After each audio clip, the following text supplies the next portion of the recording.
तो फ्रेंड्स, जैसा कि आपने पिछली वीडियो में देखा था कि श्याम को पहाड़ी पर चमकदार चीज़ नज़र आई थी। तो चलिए देखते हैं इस दूसरे पार्ट में आगे क्या होता है। तो चलिए वीडियो शुरू करते हैं। वह चमकदार चीज़ कुछ और नहीं बल्कि स्वान जड़ी बूटी ही थी। उसने उस जड़ी बूटी को तोड़ा और चटाई पर बैठ गया। उसने उस जादुई चटाई से कहा, चल जादुई चटाई, अपने जादूगर के पास मुझे ले चल। चटाई उड़ने लगी और वह अपने जादूगर के पास जा रुकी। उसने उसको चटाई वापस कर दी और श्याम ने उस जादूगर को धन्यवाद भी कहा। श्याम उस जड़ी बूटी को लेकर घर की तरफ चला था कि रास्ते मुँह से एक बुढ़िया मिली। उसने उससे पूछा कि तुम कहाँ जा रहे हो? तो श्याम ने बुढ़िया को बताया कि ये स्वान नाम की जड़ी बूटी है।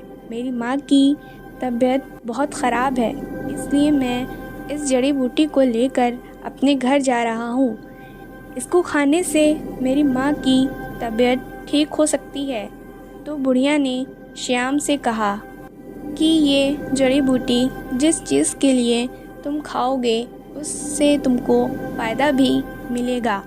पर बुढ़िया श्याम से कहने लगी कि ये तुम मुझे दे दो, मैं इसे खाकर जवान होना चाहती हूँ। तो श्याम ने बुढ़िया से कहा, मैं ये आपको नहीं दे सकता हूँ, मेरी माँ को इसकी बहुत ज़रूरत है, इसलिए मैं माफ़ी चाहता हूँ कि मैं ये आपको नहीं दे सकता। बुढ़िया ने श्याम को अपनी झोपड़ी में बंद कर दिया और इससे उसकी जड़ी बूटी भी छीन ली और जड़ी बूटी को लेकर बाहर आ गई। और श्याम उसे मिन्नतें करने लगा कि मुझे जड़ी बूटी वापस कर दिए, इससे मेरी माँ की तबीयत ठीक हो सकती है। उस बुढ़िया ने श्याम की बात को नहीं सुना। वो जैसे ही जड़ी बूटी को खाने चली कि तभी एक सांप आ गया और उसने उस बुढ़िया को काट लिया और बुढ़िया के हाथ से जड़ी बूटी गिर गई और बुढ़िया की मृत्यु हो गई। श्याम ने बहुत कोशिश करके झोपड़ी के दरवाजे को खोला और कोशिश करके बाहर आया। उसने देखा कि जड़ी बूटी तो ज़मीन पर गिरी पड़ी है। उस जड़ी बूटी को श्याम ने उठा लिया।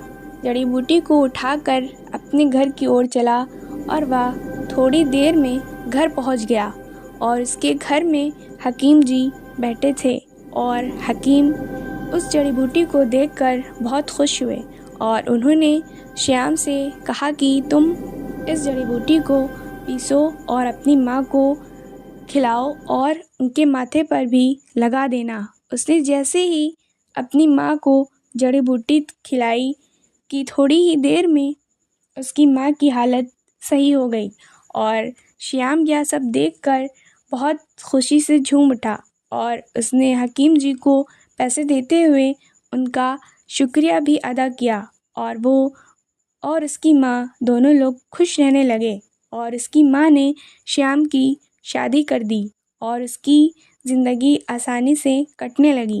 तो बच्चों, हमें इस कहानी से यह शिक्षा मिलती है कि हमें कितनी भी कठिनाइयों का सामना क्यों ना, हमें हार नहीं माननी चाहिए और हमें अपने कार्य को सफलतापूर्वक करना चाहिए।